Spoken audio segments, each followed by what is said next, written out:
Welcome, good to see you. I want to begin a new series with you today that will focus on 6 questions that the church needs to ask itself. I have mentioned this particular person to you before, Reggie McNeil. He's written some of the very best stuff on churches and the institutionalization of the church and where all of that is going, how to kind of frame that and understand it. In this particular book, he asks 6 very challenging questions that churches need to consider. And we'll just have a good time kind of going through this, and when we're able to get back together, we'll look forward to having these conversations.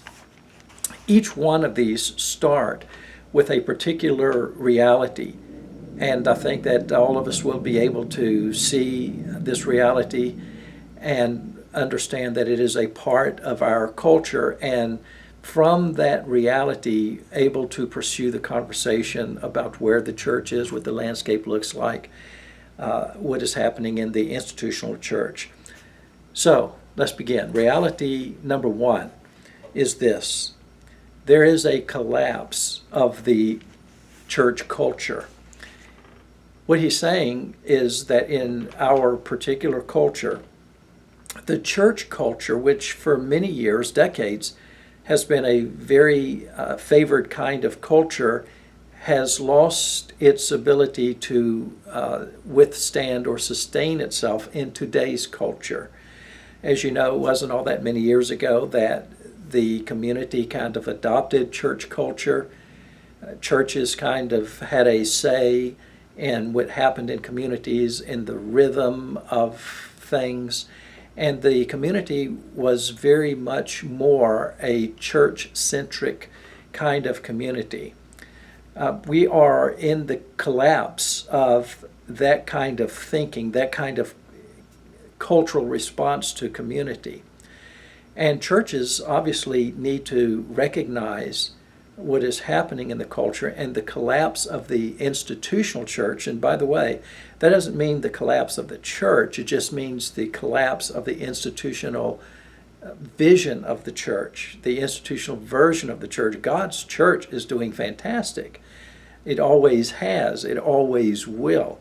So when we talk about the collapse of the church culture, we're talking about the collapse of the institutional church in today's culture. What happens is that whenever there is a significant collapse, or if I can say so, a somewhat of a death of a particular thing that we are used to and we have grown fond of, or we have grown up in, we go through the same kinds of stages of grief that are particularly applicable to when we lose someone that we love.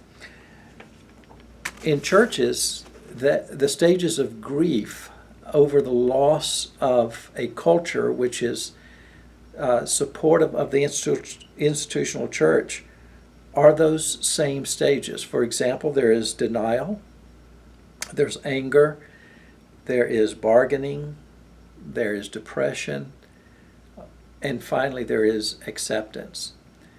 And I think we could all see these same things happening in the context of institutional church. These are the kinds of things that are happening within us, and you might be able to identify where you might be in all of this.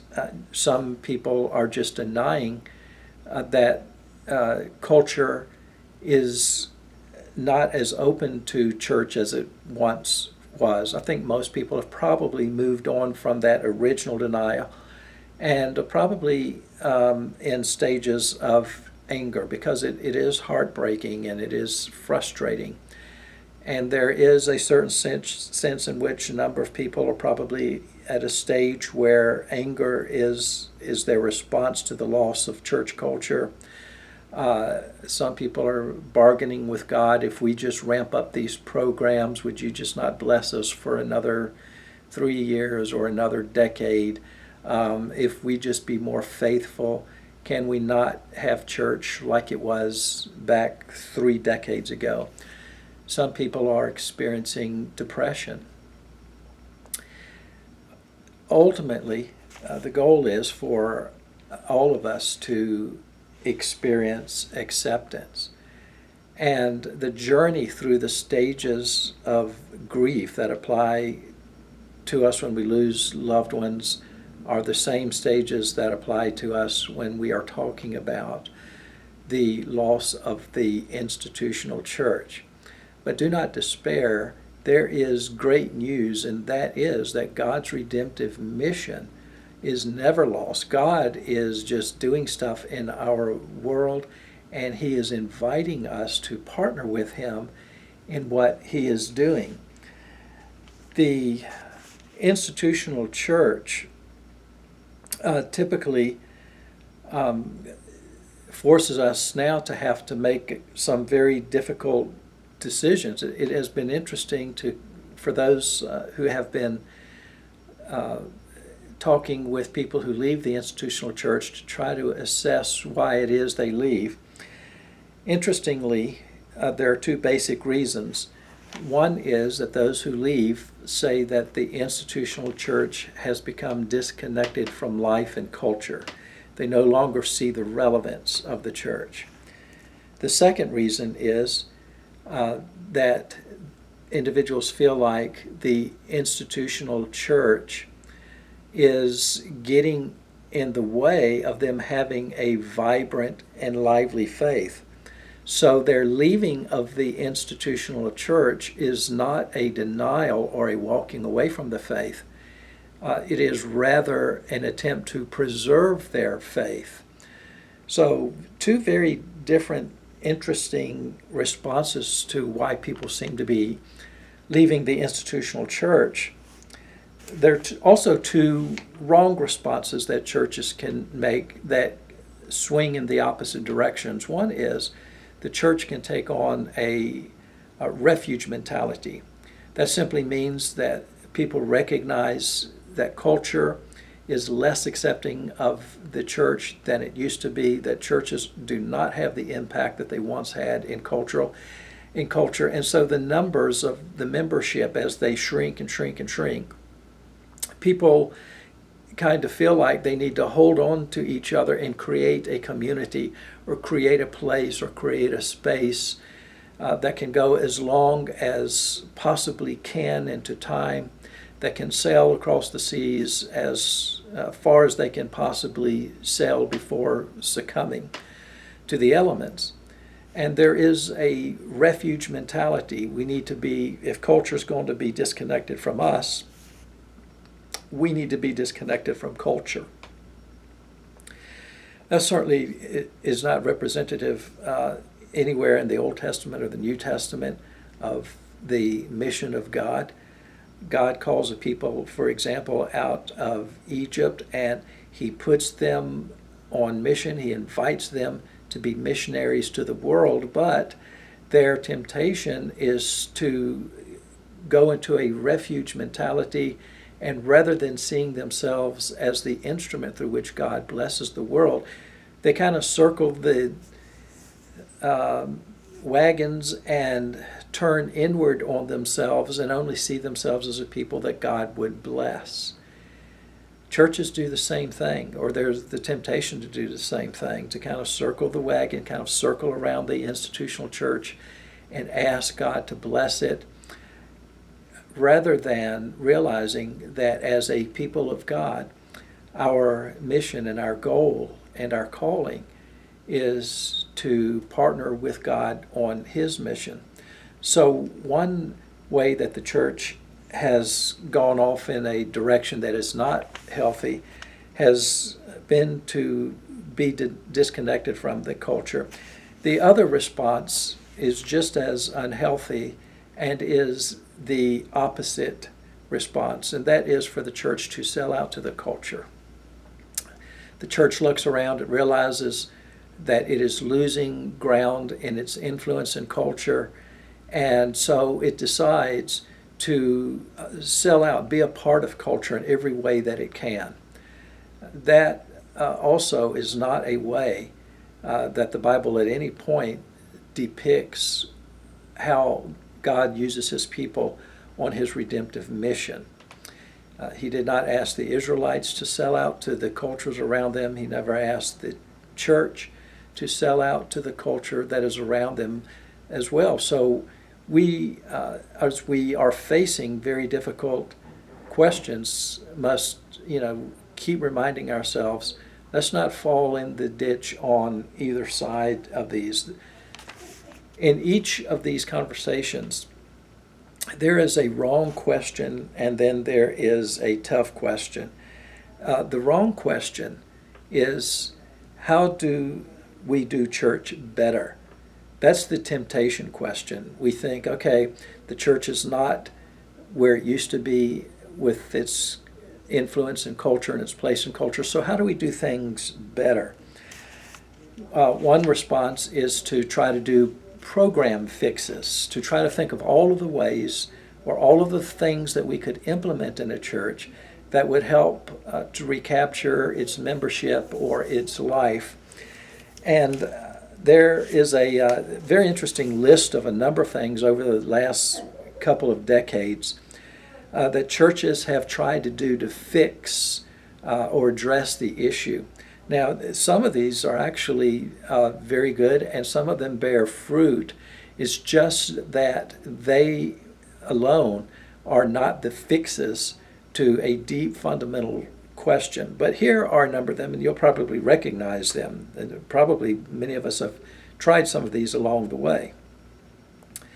Offer more small groups, to have a contemporary worship service, to better market our church, to focus on customer service, to create a spiritual experience, to become seeker-friendly, to create a high expectation member culture, and to purify the church doctrinally. That is, to look at all the things that we believe and set off to the side periphery kinds of doctrines and just focus on having core beliefs, but having very pure core beliefs. There is truth in all of these fixes. There are ways in which all of these things can be helpful. But at the end of the day, none of them in and of themselves address the real issue of the culture of the church. The tough question is this one: how do we deconvert from churchianity to Christianity? In other words, how do we make the transition from a culture that has been institutionally favored, in which the institutionalization of the church has been accepted? How do we go from that culture to a culture in which the institutional church is not a favored institution in our culture? And so maybe the real issue is we need to do a very tough and difficult thing and that is to make the transition from institutionalized vision of church to just share out Christianity as a movement of God's redemptive purposes in the world. The first is kind of focused on, again, the maintenance and survivability of the institution of the church. The second is focused on God's redemptive mission in the world. And typically, churches are going to choose one of those two paths. Since I have been here as your pastor, you have probably, if you listen between the lines, you've probably realized that from day one, I have been seeking to be an advocate for missional church, that is a community of God's people who are living together on mission in our world, seeking where God is and joining Him, partnering with Him. My calling in that respect is to help navigate, to help give words to that particular vision of church. So I'm just glad that we can have this conversation as a church family. Many churches can't do it. A lot of my colleagues just simply cannot do it, at risk of their being dismissed from the church, or the church is just not at a place where they can do that. And admittedly, it is a very challenging conversation. And those stages of grief that I mentioned a few minutes ago are stages that are various stages that people are in along the way. But as we continue to move forward, the hope and the beauty of all of this is that we get to come to a place that, inasmuch as we know that the future has changed, but we do not know what that future is look like, we can at least be on the wave of conversation that allows us to enter into that future. We can already be having the kinds of conversations that best prepare us for adapting to whatever is coming, to participating with God on wherever His Spirit is leading, to being able to maneuver and navigate in a world that is going to be so very different. So the tough question is, how do we deconvert from churchianity to Christianity? Basically, how do we recapture God's redemptive mission in the world? And that is the goal. A lot of churches are having issues with such things as their church purpose, their church identity, their church mission. At the end of the day, all of these things are rooted in the same thing. They are all rooted in God's mission in the world. When a church doesn't know what its mission is, it is because it has lost sight of its mission of God in the world. And more likely than not, the church's mission has become a mission of sustaining or maintaining the institution of the church. When a church has lost its basic sense of purpose in the world, it is because a church has lost sight of God's redemptive mission in the world.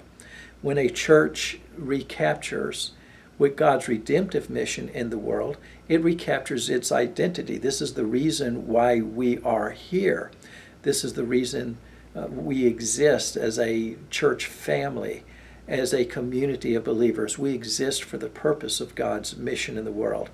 But it's easy for churches to lose that. And when churches think that they exist for the purpose of the institution of the church, then they will lose sight of existing for the purpose of God's mission in the world. So these conversations, I hope, will be encouraging, will be helpful as we think about what are the questions that we need to consider. What are the stages of grief that churches are going to experience? How do we avoid the temptation to just do more church stuff or to do church better so as to reclaim the days when in our minds and in our memory, church was just everything you'd ever want it to be, and the pews were filled and the coffers were filled and things were humming along. It is really tempting to want to try to recapture that. But how do we ask the tough question of God's redemptive mission in the world? And how much are we going to allow that question to shape us, to fashion us, to guide us, to steer us into the future?